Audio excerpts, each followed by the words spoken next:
Tinanghal na bilang Rookie of the Year si Stephon Castle pagkatapos na makatanggap ito ng maraming boto mga idol. 482 points ang kanyang nakuha.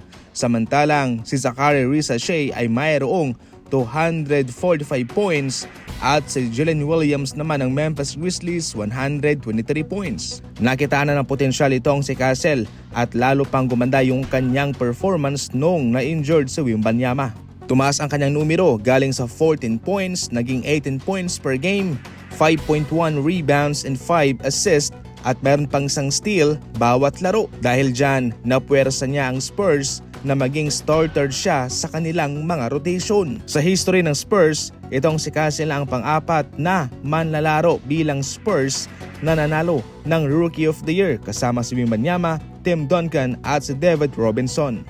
Naunang pinuri mismo ni Coach Steve Kerr itong naibigay na defensive presence ni Buddy Hield sa kanilang mga laban. At sa Game 4, maski man si Jimmy Butler ay humanga. Ayon pa mismo kay Jimmy Butler mga idol na kanyang hinaluan pa ng pang-aasar, I hate to give Buddy Hield a compliment. Pero magana talaga ang kanyang naibigay na defensive mentality sa aming laban.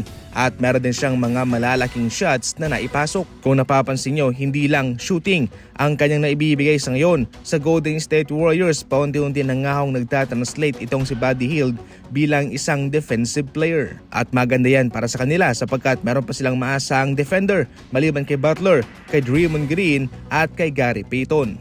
Samantala opisyal na ang ginawang head coach ng Kings itong si Doug Christie at siya'y binigyan ng multi-year deal contract. Ibig sabihin nito ay maraming taon to, siguro mga 3 taon, 5 taon. Walang sinabi o dinisclose na halaga ng kontrata nitong si Doug Christie. Pero syempre, malaki yan. Malaki naman ang in-improve ng Sacramento Kings ng kanilang sinibak si Coach Mike Brown, especially sa depensa. Itong si Doug Christie kasi ay kilala bilang isang defensive mindset habang nung siya'y isang manlalaro pa. Ngunit ang malaking abangan sa ngayon ay kung ano ba ang gagawing pagbabago ng Sacramento Kings sa kanilang kupunan. Nag-flop sina Zach LaVine and DeMar DeRozan. Maugong rin po ang mga trade rumors patungkol sa kanilang dalawa. Sa ating huling balita, humingi ng patawad ang ama ni Theresa Haliburton pagkatapos na face-to-face niya si Giannis pagkatapos ng laban at ito'y kanyang kinukutya sapagkat tinalo raw ito ng kanyang anak. Unang-una, bawal po na pumasok sa loob ng court ang fan o maging itong ama ni Theresa Haliburton. Kaya kung tutuusin, pwede nga siyang iban kaagad dahil sa kanyang ginawa. Subalit, alam nating malabong mangyari yan sapagkat home court yon ng Indiana Pacers at anak yan ni Theresa Haliburton. Kaya malabong iban yan ng Indiana. Pero kung sa rulebook talaga, bawal na bawal itong kanyang ginawa.